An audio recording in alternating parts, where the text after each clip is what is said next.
Bienvenidos a la Escuela Bíblica Comprensión de los Tiempos. El día de hoy continuamos con el webinar del libro de Hechos con el pastor Humberto Paz. ¿Qué les parece si oramos para iniciar el webinar? Padre, te damos gracias, Señor, por este tiempo. Gracias, Padre, porque podemos venir a ti, Señor, que tú siempre tienes algo para nosotros. Te pedimos en el nombre de Jesús, Señor, que las verdades que trae el pastor Humberto el día de hoy se graben en nuestro corazón para poder llevarlas a la práctica, Señor. Gracias, Señor, por el pastor Humberto. Bendícelo en el nombre de Jesús. Amén. Ok, le damos la bienvenida al pastor.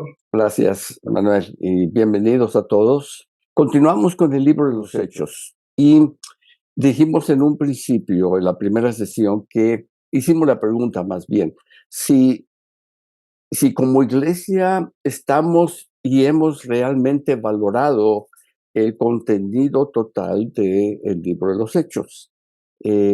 Creo que hoy vamos a ver algunas cosas que quizás puedan dar luz a algunas cosas que yo en lo personal creo no hemos valorado, no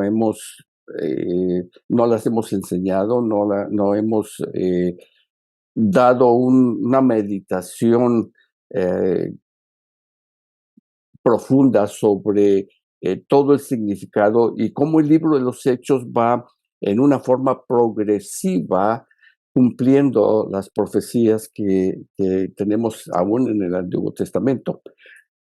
Llegamos en esta segunda sesión, capítulos 2 al 7, el ofrecimiento del reino de Dios a los judíos en Jerusalén.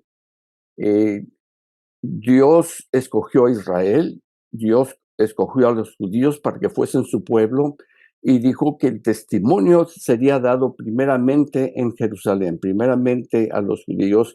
Y como vimos en la gráfica, en la clase anterior, que aún en la dispersión, los apóstoles fueron primeramente a los judíos y después a los gentiles. Entonces, Dios es consistente en cuanto a su llamado al haber escogido al pueblo de Israel y les está dando la oportunidad. En capítulos 2 al 7 tenemos varias cosas que son muy similares en un aspecto. Y tenemos, por ejemplo, el milagro. El milagro, en cada una de ellos hay milagro o hay milagros. Ah, tenemos también el mensaje que los apóstoles dan a aquellos que habían presenciado el milagro y aún aquellos que se oponían a que los apóstoles enseñaran en el nombre de Jesús. En el capítulo 3 y 4 tenemos lo mismo, el capítulo 5, tenemos milagro, testimonio o el mensaje y la respuesta de la gente y de el liderazgo de los judíos en Jerusalén. Hechos 6-7. Tenemos lo mismo con respecto a Esteban y la respuesta de los líderes judíos. Y es aquí en el capítulo 7 donde realmente es el rechazo final de los judíos en Jerusalén al Evangelio de Jesucristo. En cada uno de estos milagros, Dios les da la oportunidad y se les da el mensaje de Jesucristo para salvación, pero los líderes judíos rechazaron todas estas cosas. Y bueno, vamos a ver cada uno de ellos hasta donde podamos ver detalles, pero en esta ocasión el primer milagro es el derramamiento del Espíritu Santo, y milagro porque vamos a ver una de las cosas en que la gente los oía hablar en su propio idioma. Y esto para ellos fue un testimonio de las maravillas de Dios. Entonces, sin embargo, antes de entrar en lo que es el milagro y el día del Pentecostés, Lucas 24, 47 y 49 termina cuando Jesús les da la misión a los apóstoles y les dice que en su nombre se predicara el arrepentimiento y el perdón de pecados.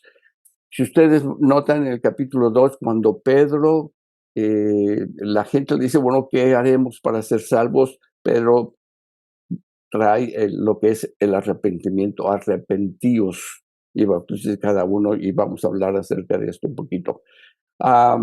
Vosotros sois testigos.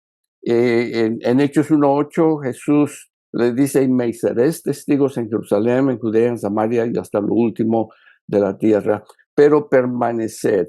Hablamos de los 40 días que Jesús les aparece, instruyéndoles en el reino de Dios, instruyéndoles y presentándose a Él con pruebas indubitables, pruebas que no pueden ser refutadas. Y esto todo era un testimonio que vino a fortalecer la vida de los discípulos para ser fieles al Señor.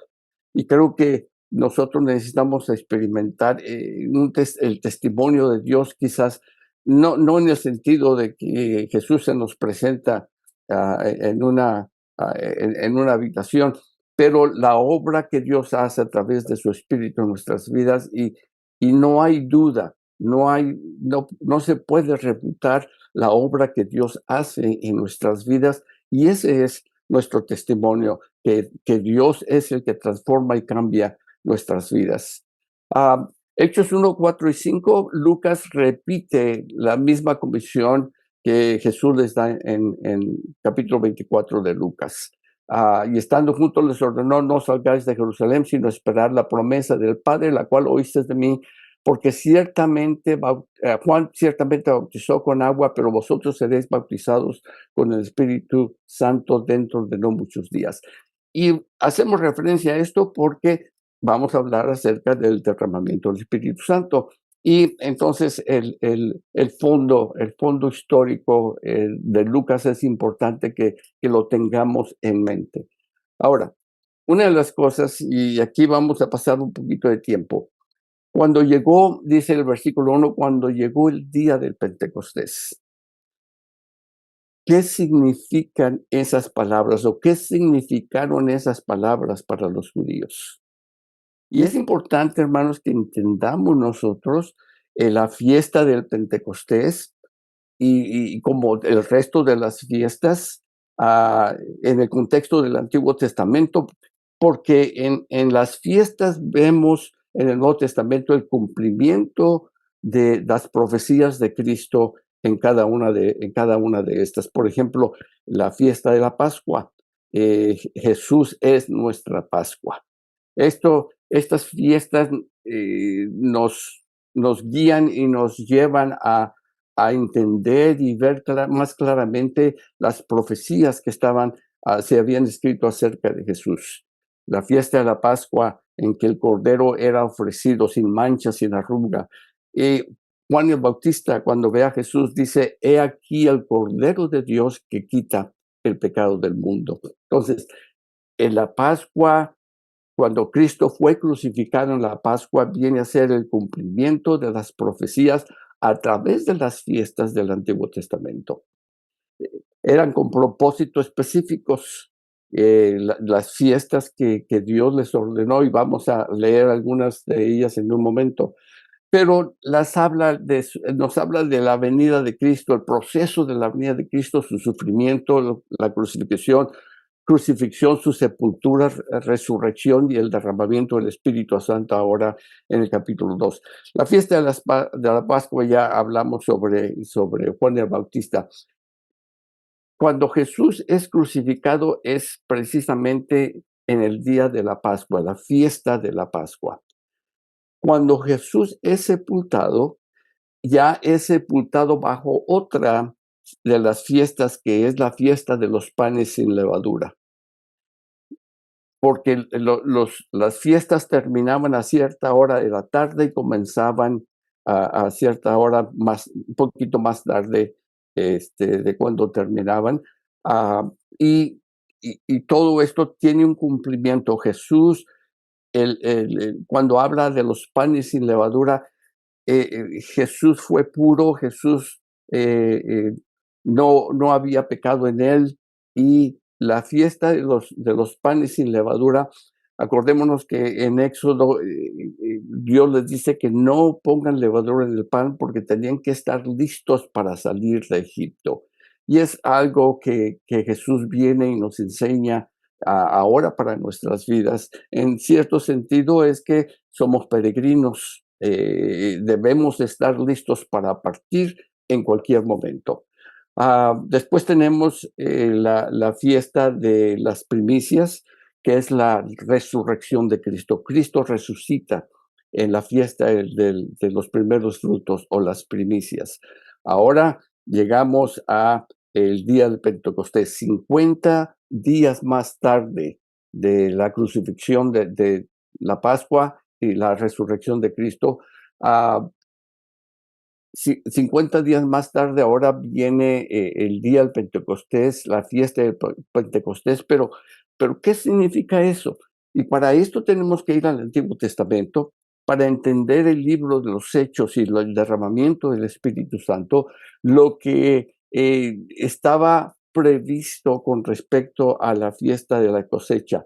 Es también llamada la fiesta de las semanas, pero era la fiesta, era el tiempo en que eh, se, se dedicaba a Dios unos panes eh, con levadura y eran mesías, eran mesidas, eran dos panes que eran mesidas por el sacerdote.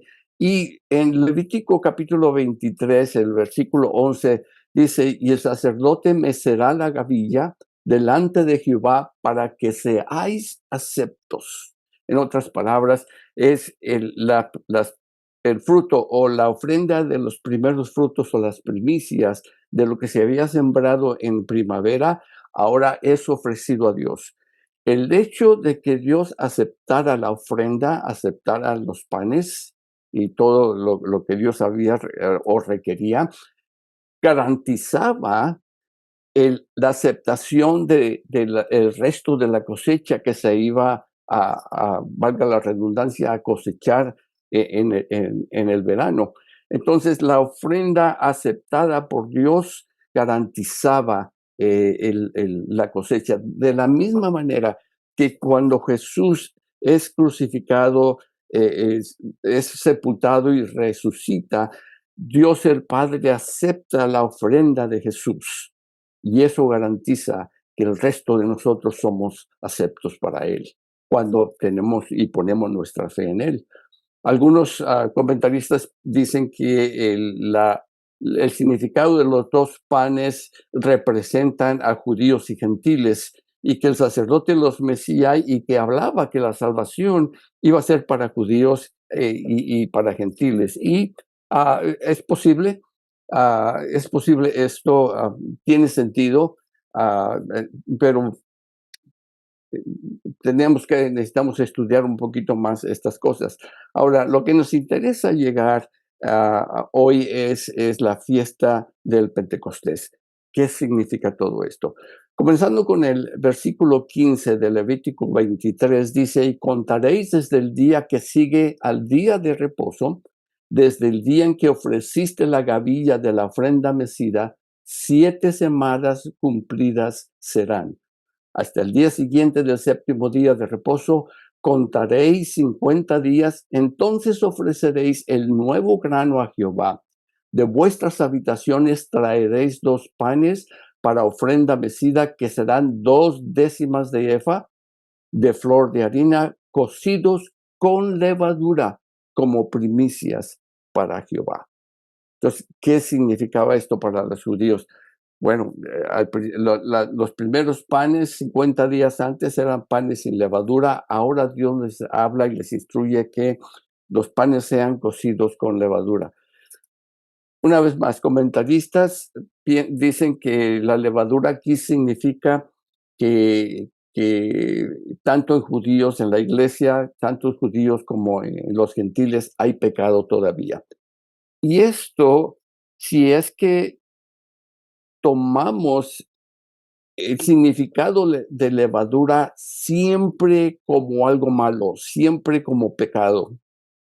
Y en muchas partes de la escritura habla acerca de la levadura como algo malo, algo pecado, malicias, en fin, siempre en negativa la mayor parte de las veces, pero vamos a ver que no siempre es así. No debemos confundir la levadura con el pecado en sí. La levadura es un símbolo solamente. La levadura solamente representa algo, representa una forma que describe la labor, ya sea del pecado o la labor de Dios en la vida de las personas. La levadura, cuando es mezclada con la masa, la levadura eh, eh, afecta la masa, cambia la naturaleza de la masa. Eh, También ambas comienzan a expandir o ampliar la esfera de influencia. Y eso sucede con el pecado en nuestras vidas, pero sucede también con Dios en nuestras vidas. Y la transformación de la masa o la transformación de nuestras vidas es diferente a la transformación que el pecado hace en la vida del hombre. Ahora Dios nos da una nueva naturaleza. Dios no necesariamente cambia nuestra naturaleza, pero nos da una nueva naturaleza para poder vencer la naturaleza antigua, al viejo hombre. Entonces, estas son comentaristas, son opiniones y cada uno necesitamos analizar y estudiar un poquito más en detalle esto. La fiesta del Pentecostés era una ofrenda de acción de gracias por las primicias o por la cosecha. Y como ya dijimos, cuando Dios aceptaba la primera ofrenda, las primeras primicias, entonces esto garantizaba que Dios iba a bendecir el resto de la cosecha, y no solamente de ese periodo, pero la cosecha del resto del año. Y así iban en los ciclos de cada año que hacían estas cosas, y Dios les bendecía en cuanto a las cosechas. Ahora, ¿qué nos enseña el Nuevo Testamento con respecto a la levadura? Especialmente, ¿qué nos enseña Jesús con respecto a la levadura? ¿Es la levadura siempre pecado? Bueno, en muchas partes sí, pero eh, la levadura es descrita con acciones y actitudes del hombre en su corazón. Por ejemplo, ah, en Mateo 16:6, Jesús les dijo a los discípulos: mirad, guardaos de la levadura de los fariseos y de los saduceos. Ahora, los discípulos dijeron: bueno, está molesto porque no compramos pan. Y Jesús les explica, dice: no, no estoy hablando de ese pan. Lo que estoy hablando es otra cosa. Y al final de Mateo 16, o en el capítulo 12 de Mateo 16, dice, cuando Jesús les explica de lo que estaba hablando, dice: entonces entendieron que no les había dicho que se guardasen de la levadura del pan, sino de la doctrina de los fariseos y los saduceos. Entonces, la levadura aquí nos es presentada como una enseñanza, como una vivencia en la vida del hombre. Lucas 12:1 también nos habla acerca de cuando Jesús dice: primeramente, guardaos de la levadura de los fariseos, que es la hipocresía. Ya Jesús entra un poquito más específico a cómo definía él, al menos una de las formas que definía la levadura, que es la hipocresía, pero era la actitud, la vivencia, era las acciones de los fariseos y los saduceos a la que Cristo se estaba refiriendo. Mateo 23, todo el capítulo, si ustedes lo leen más tarde, van a encontrar que se dirige a los escribas y fariseos, y casi en 6 ocasiones comienza con: mas hay de vosotros, escribas y fariseos, hipócritas.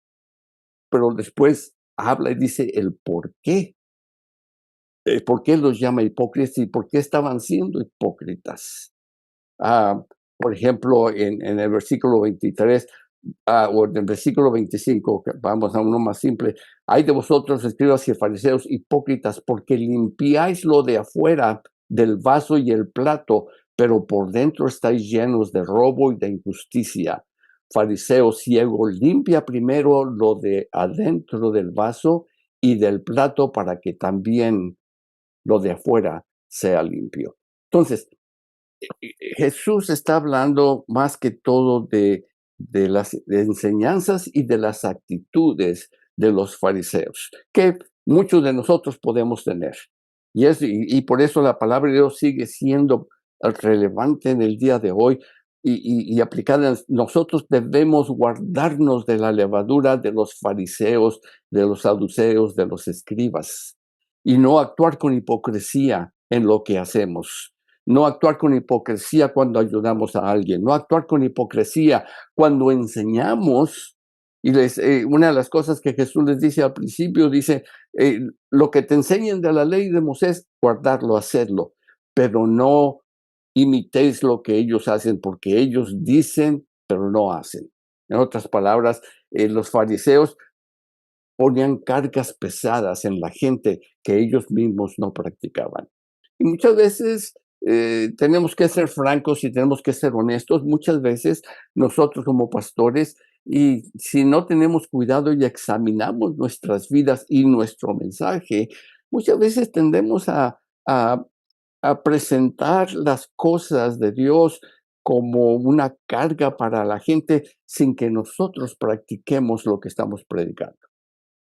Es triste, en una ocasión, varias ocasiones de hecho, estaba en una iglesia y me senté en la última banca, la parte de atrás, y el pastor estaba predicando. Y no lo estoy juzgando, pero simplemente estoy relatando lo que algunos gente de la congregación que estaba cerca de mí estaban hablando entre sí. Y una de las cosas que dijeron, si tan solo practicara lo que él está predicando, sería otra cosa. Entonces, nosotros no estamos exentos a hacer las mismas cosas que los fariseos. Tenemos siempre que estar alertas y tener siempre cuidado de no caer o no guardar esta doctrina de los fariseos y las vivencias o las prácticas de los fariseos y los saduceos. Que Dios nos purifique, que Dios nos ayude y limpie nuestros corazones de todas estas cosas. Y que comencemos con nosotros mismos limpiando lo que hay dentro del vaso y el plato. Aquellas cosas que no son vistas por los hombres, pero Dios las ve, que Dios nos limpie, que Dios nos lave, para que entonces lo de afuera también esté limpio y sea limpio. Ahora, hay mucho negativismo, como dije, con respecto a la levadura. La levadura no es el pecado, la levadura es simplemente un simbolismo, una representación, y es lo que la levadura hace según la malicia o según la pureza que Dios obra en nuestras vidas. Mateo 13:33. Otra parábola les dijo, el reino de los cielos es semejante, la palabra semejante es importante. El reino de los cielos es semejante a la levadura que tomó una mujer y escondió en 3 medidas de harina hasta que todo fue leudado. ¿Será esto que está hablando de las enseñanzas de Jesús, que fueron sin hipocresía, fueron con pureza, fueron no solamente las enseñanzas, pero su propia vida, ejemplo, nos da el modelo para imitar o para seguir nosotros y pedirle a Dios que Dios nos purifique y nos ayude para que el reino de los cielos sea como una levadura, semejante a la levadura. ¿Qué significa esto y qué tiene que ver esto con el libro de los Hechos? Y estoy tomando tanto tiempo para explicar esto de la fiesta del Pentecostés y de la levadura, porque es importante para lo que sigue del resto del libro de los Hechos. La levadura transforma la naturaleza de la masa, la levadura se expande, se acrecienta y actúa en silencio. Entonces, Cuando vemos el resto del libro de los Hechos, cómo el reino de los cielos, el reino de Dios, comienza a extenderse por la región en Jerusalén, en Judea y en Samaria y hasta lo último de la tierra. Entonces, esto de la levadura, el pan con levadura ofrecida a Dios, tiene un sentido que nos ayuda a entender el resto del libro de los Hechos. Y esta es una de las cosas que mencioné al principio. Si estamos valorando todo el significado del libro de los Hechos y del derramamiento del Espíritu Santo en la iglesia, ah, que todo el libro de los Hechos quiere enseñarnos a nuestras vidas. Entonces es el reino de los cielos impactando a todo sector de la sociedad, impactando a las comunidades en donde vivimos y las comunidades que están alrededor, y después irnos yendo hacia otros lugares donde el impacto del evangelio pueda transformar esas vidas. Juan 14:26 dice: mas el Consolador, el Espíritu Santo, a quien el Padre enviará en mi nombre, Él os enseñará todas las cosas y os recordará todo lo que yo os he dicho. Una vez más, la enseñanza, lo que Cristo nos enseña, lo que Cristo nos enseñó, el Espíritu Santo viene para hablar de lo que Cristo nos dijo y nos dice, y para ampliar y darnos entendimiento de estas cosas. Y esto es tan importante como dijimos en la sesión anterior, cuando vemos que Jesús abre el entendimiento de los discípulos de las escrituras.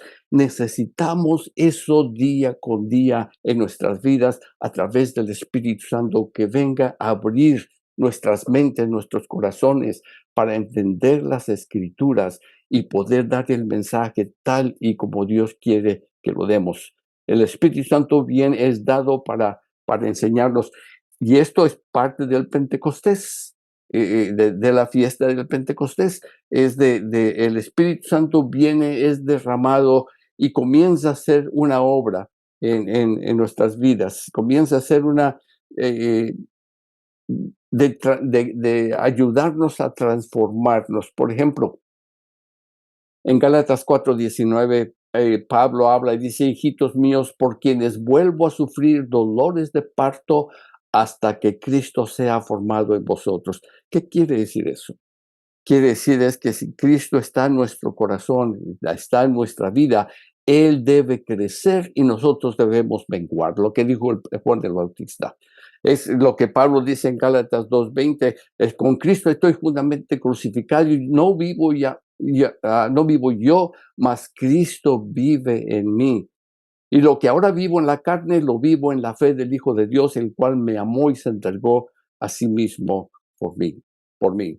Entonces, es la obra que Dios comienza a hacer, y vamos a ver algunas de estas cosas, impacto que tuvo el derramamiento del Espíritu Santo, que no fue solamente hablar en lenguas, no, eso fue el milagro, eso fue el inicio, eso fue la señal para los incrédulos, porque los que estaban hablando, me estoy adelantando un poquito, todos podían entender lo que estaban hablando, lo que estaban diciendo.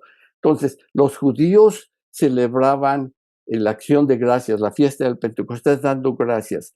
A la misma vez, la tradición judía sostiene que también celebran la dádiva de la ley en el monte Sinaí. Son 52 días a partir de la fecha, tomando en cuenta el calendario, vaya, de las fiestas cuando se dio la ley. Son 52 días que pasan hasta la cosecha la fiesta de las cosechas de Pentecostés, que Dios dio después a su pueblo. Pero en fin,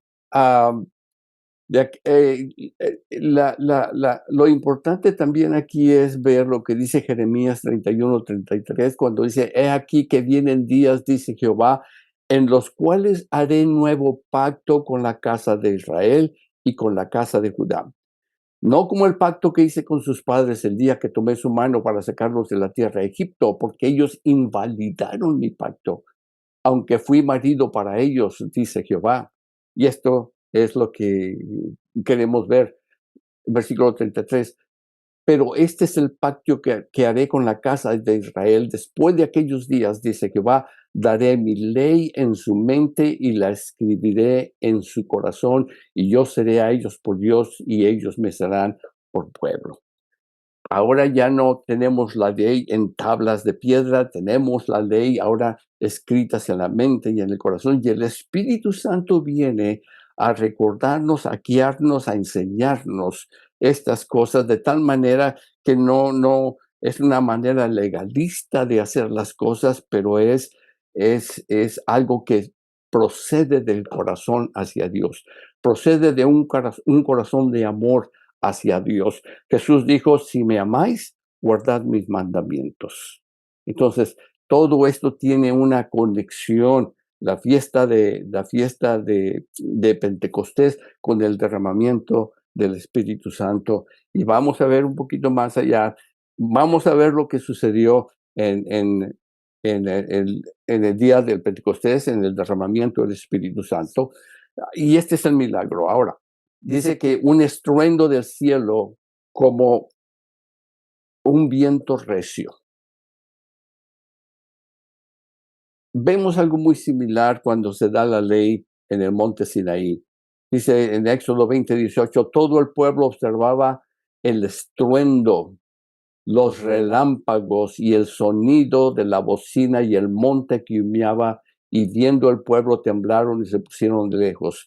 La palabra traducida estruendo en el Antiguo Testamento, al menos la palabra usada en Éxodo, puede traducirse también como voz o sonido o un llamado. Eran voces y algunos interpretan que lo que estaba, el estruendo que escucharon eran voces, y lo que dicen del Nuevo Testamento en Hechos 2 es que el estruendo eran las voces de aquellos que estaban hablando en lenguas. Eh, Menciono estas cosas porque necesitamos estar enterados de que hay diferentes perspectivas en cuanto a el significado de todo esto. Sin embargo, lo que quiero decir es que lo importante es lo que sucedió en la vida de los apóstoles. La señal sí, es importante lo que Dios hace y cómo Dios se manifiesta, pero lo más importante es lo que sucedió en el interior de los discípulos o de los 120 que estaban ahí reunidos y comenzaron a hablar en otras lenguas. Ahora, el sonido de un viento recio. Tenemos diferentes pasajes en la escritura que hablan del viento, del soplo de Dios. Ezequiel 37, 9 a 14, conocemos la historia de los huesos que Ezequiel dice volverán, o Dios pregunta, ¿volverán a volver a vivir estos huesos? Y Ezequiel dice, Señor, solamente tú sabes. Y Ezequiel profetiza a los 4 vientos para que soplen y den vida a estos huesos. El Espíritu Santo viene para la vida que Cristo nos da, viene a vivificarnos aún, viene a darnos una pasión por Jesucristo. Y el soplo del viento, la forma en que es enseñada en la Escritura, es siempre el viento relacionado con el soplo de Dios. Otra de las cosas es lo que la segunda cosa que vemos que habla es, aparte del estruendo, dice como aparecieron sobre ellos como lenguas de fuego. No sabemos si solo los discípulos vieron las lenguas de fuego o todos los que estaban ahí presenciaron estas manifestaciones. Una vez más, no podemos decir como un dogma lo que sucedió. Simplemente es lo que podemos leer en la Escritura y lo importante que Dios quiera darnos de esas Escrituras. Con respecto al fuego, Dios se manifestó en el Antiguo Testamento a través de fuego. Tenemos la vida de Moisés y la zarza que ardía y no se consumía, y Dios habla a través de la zarza, del fuego. Las lenguas de fuego, entonces, tienen un significado porque también dice la Escritura que Juan el Bautista profetizó y dice: yo la verdad los bautizo con agua para arrepentimiento, pero el que viene tras mí, cuyo calzado no soy digno de llevar, es más poderoso que yo. Él os bautizará en Espíritu Santo y fuego. ¿Qué significa el fuego? Es nuestra pasión por Dios. Él nos llenará, y nos tendremos un bautismo de poder que habla la Escritura.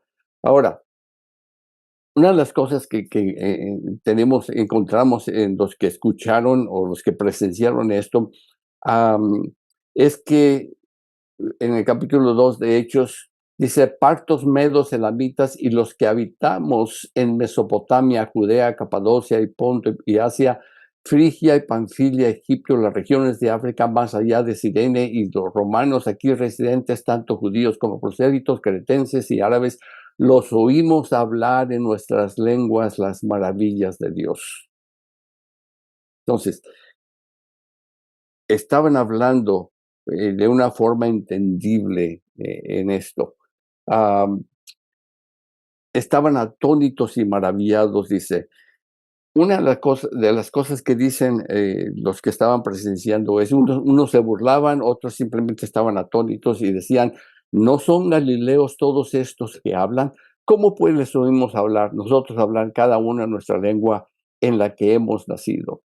Es interesante que estos hablan de los galileos de una forma despreciativa, porque los galileos eran considerados incultos en aquel tiempo, eran considerados gente sin educación, gente que para hablar otro idioma sería imposible. Sin embargo, este es el milagro, que es el derramamiento del Espíritu Santo que Dios les dio lo que habían de hablar. Ah, y, y esto, en esta ocasión, el derramamiento del Espíritu Santo es una señal para los incrédulos. Acordémonos que 1 Corintios 14 habla de las diferentes lenguas y dice que lenguas en ocasiones no es para el creyente, sino para los que no creen. También habla de las lenguas en las que yo no entiendo y nadie más entiende, porque estamos hablando misterios para con Dios. Y la otra clase de lenguas que habla es de que cuando hablamos en lenguas en la iglesia, pidamos la interpretación ah, para que todos sean beneficiados. Ahora, otros se burlaban y decían: están llenos de mosto. ¿Qué quiere decir esto?, se preguntaban algunos. Y algunos decían que estaban borrachos. Algo que quiero señalar eh, en el hilo de lo que el Espíritu Santo, el impacto que el Espíritu Santo tuvo en la vida de las personas. ¿Qué beneficios podemos ver en la vida de la iglesia como resultado del derramamiento del Espíritu Santo?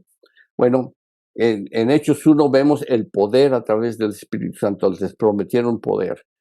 Hechos 2 hablaban a través del Espíritu Santo, lenguas que ellos no conocían.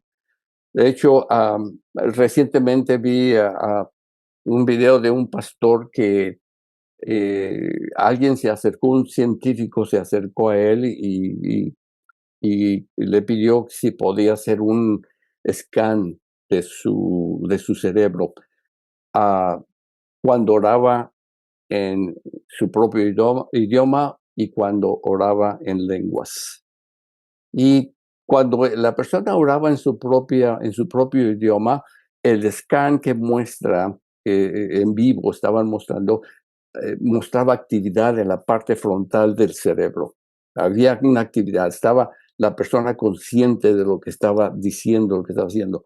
Después le pidieron que hablara en lenguas y cuando comenzó a hablar en lenguas, el scan no mostraba nada de actividad en la parte frontal, en la misma parte donde había mostrado actividad por cuando hablaba en su propio idioma. Entonces, esto nos habla de que hablaban a través del Espíritu. Y esto es lo que Pablo habla, hablamos misterios a Dios. No somos nosotros. Y me pareció interesante esto el scan, pero hablaban a través del Espíritu. Hechos 3 y 4 dice que con denuedo predicaban la palabra a través del Espíritu. El Espíritu les dio denuedo para predicar. Hechos 5 se hicieron señales y prodigios por el Espíritu. Y Hechos 6, la sabiduría en los discípulos, en los apóstoles, por el Espíritu Santo. Ahora, mi pregunta es, simplemente considerando estas cosas, vemos lo mismo, el mismo impacto en la iglesia el día de hoy que lo que nos revela el libro de los Hechos del impacto que tuvo el derramamiento del Espíritu Santo en la iglesia primitiva. Y eso es, yo no voy a responder, yo no conozco, pero es algo que necesitamos preguntarnos. Y es esto de que el libro de los Hechos, el capítulo 2, no es solamente sobre el derramamiento del Espíritu Santo, sino qué es el impacto que continúa a través de lo que el Espíritu Santo comenzó a hacer en nuestras vidas. Y esto es importante. Esto es muy importante para todos nosotros. Otra pregunta es que podemos decir es, ¿cómo era la vida de la iglesia después del derramamiento del Espíritu Santo? Hechos 2, 42 al 47. Perseveraba en la doctrina, en la comunión unos con otros, en el partimiento del pan, en las oraciones. Sobrevino temor a toda persona y muchas maravillas y señales eran hechas por los apóstoles. ¿Es esta la clase de vida que estamos viviendo el día de hoy? ¿Está la gente perseverando en la doctrina? ¿Está la gente en la comunión unos con otros? ¿Están en comunión partiendo el pan y las oraciones? Ahora, hay temor en la comunidad por lo que Dios está haciendo en la iglesia. Ahora, no todo, esto no es una imitación de la iglesia primitiva, pero son cualidades de la iglesia cuando es impactada por el derramamiento del Espíritu Santo y la vida del Espíritu Santo en nosotros. Y todos los que habían creído estaban juntos y tenían en común todas las cosas y vendían sus propiedades. Ahora, no hemos de tomar esto en forma de que vamos a decirle a la gente que venda sus propiedades. Esto fue una cosa espontánea de la gente sin que se les dijera lo que habían de hacer. Entonces, no estoy diciendo estas cosas para decir, bueno, ah, tenemos que decirle a la gente que haga estas cosas. No, estamos dependiendo en el Espíritu Santo para que haga la obra en todas nuestras vidas, para que tengamos esta clase de vida en la iglesia. Perseverando unánimes cada día en el templo y partiendo el pan en las casas, comían juntos con alegría y sencillez de corazón, alabando a Dios y teniendo favor con todo el pueblo, y el Señor añadía cada día a la iglesia a los que habían de ser salvos. ¿Quién hace crecer la iglesia? ¿Nosotros o Dios? ¿Quién es el que trae la gente a la iglesia? ¿Nosotros o Dios? ¿Es acaso nuestra promoción que hacemos con respecto a la iglesia? ¿Son las cosas que panfletos o pancartas o cosas que hacemos? ¿Eso es lo que atrae a la gente a nuestra iglesia? ¿O es el Espíritu Santo? ¿O es Dios quien añade? Porque estamos viviendo una vida que es es agradable a Dios y que estamos permitiendo que el Espíritu Santo continúe esa obra en nuestras vidas para que la comunidad sea impactada. En otras palabras, una vez más, hablando de la levadura, es que la enseñanza, que el reino de Dios sea semejante a la levadura que, que, que se toma para poner en el pan. Es la levadura del Espíritu de Dios, es la levadura de la enseñanza de Cristo, la enseñanza del Espíritu Santo en nuestras vidas. Ahora, otra pregunta, y ya es quizás redundante, ¿qué criterio usamos hoy día para definir la vida de la iglesia? Ah, definimos la vida de la iglesia por las campañas, por los cultos avivados que tenemos, por, en fin, cosas que puedan pensar. Ya hablamos de las publicidad que a veces hacemos con la iglesia. ¿Cómo definimos? La definición de la iglesia aquí es que el Espíritu Santo comenzó a moldear la vida de la gente. El Espíritu Santo comenzó a obrar en ellos sin que era la enseñanza de la palabra de Dios de cómo debían vivir, pero sin poner una carga pesada como los fariseos ponían carga pesada sobre la gente. Y esto es lo que nos advierte Jesús. No hagáis como los fariseos. Deja que el Espíritu de Dios haga la obra que Él quiere hacer en nuestras iglesias. Ah, a veces tratamos nosotros de hacer tantas cosas y de planear un sinnúmero de cosas y sin darle oportunidad a Dios de que Él haga lo que Él ha planeado hacer para nuestra iglesia. Ahora, no estoy diciendo que toda iglesia, que cada iglesia va a ser una mega iglesia, no estoy hablando de eso, estoy hablando de la influencia, estoy hablando del impacto de la vida de la gente en la comunidad donde estamos, donde vivimos.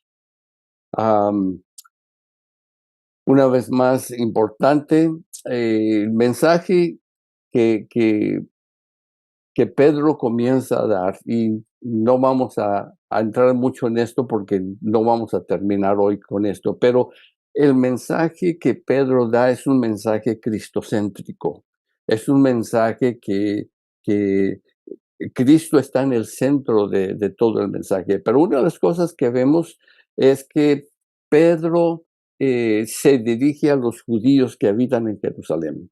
Y vamos a ver en varios versículos cuando Pedro se dirige, oiga la casa de Israel y vosotros, hermanos, vosotros los israelitas. Y Pedro se dirige a ellos porque el mandamiento era que el testimonio y el mensaje debería ser dado primero a los judíos en Jerusalén. Ahora, Dios da muchas oportunidades a Israel o a los judíos en cuanto a el llamado que había dado a sus vidas para llevar el evangelio al resto del mundo. Y Pedro aplica y habla con ellos diciendo, Dios les está dando otra oportunidad para que podamos llevar adelante y llevar a cabo lo que, lo que Dios desde un principio escogió en el Antiguo Testamento, escogió a Israel para dar a conocer su nombre a todas las naciones. Y a ellos es primeramente a quienes se les está dando la oportunidad. Y el mensaje el mensaje de Pedro es cristocéntrico. En otras palabras, es un mensaje, y aparte del mensaje que Pedro da, es la oportunidad, la gracia, la misericordia de Dios, que a pesar del rechazo de los judíos de Jesucristo, Jesucristo fue rechazado, a los suyos vino, mas los suyos no lo recibieron. A pesar de todo eso, Jesús continúa dándoles y Dios continúa dándoles una oportunidad. En otras palabras, ahora hay pruebas indubitables que no pueden ser rechazadas, que Cristo es el Mesías, que Cristo vino, murió en la cruz, fue crucificado, y hay pruebas que no pueden ser rechazadas, que Cristo resucitó. Y de esto es lo que dan testimonio los discípulos para decirles a los judíos en Jerusalén: ustedes han visto todas estas cosas, arrepiéntanse, arrepiéntanse de sus pecados y entreguen sus vidas a Dios. Pero como vamos a ver y como ya conocemos, los judíos rechazaron. En este caso, eh, muchos aceptaron, pero en otros casos de otros capítulos vamos a ver la aceptación de la gente del pueblo y el rechazo de los líderes religiosos de ese tiempo. Entonces, nos quedamos ahí por ahora y continuamos la próxima semana con el mensaje de Pedro cristocéntrico a los judíos de Jerusalén. Dios les bendiga y nos vemos la próxima semana. Bueno, muchísimas gracias, Pastor Humberto, y gracias por esta palabra tan buena, trayendo tan excelente contexto. Y a todos les animamos a compartir estas enseñanzas, que propaguemos la tierra con la sana doctrina, con la sana palabra de Dios, y más cuando vemos que aquel día se acerca.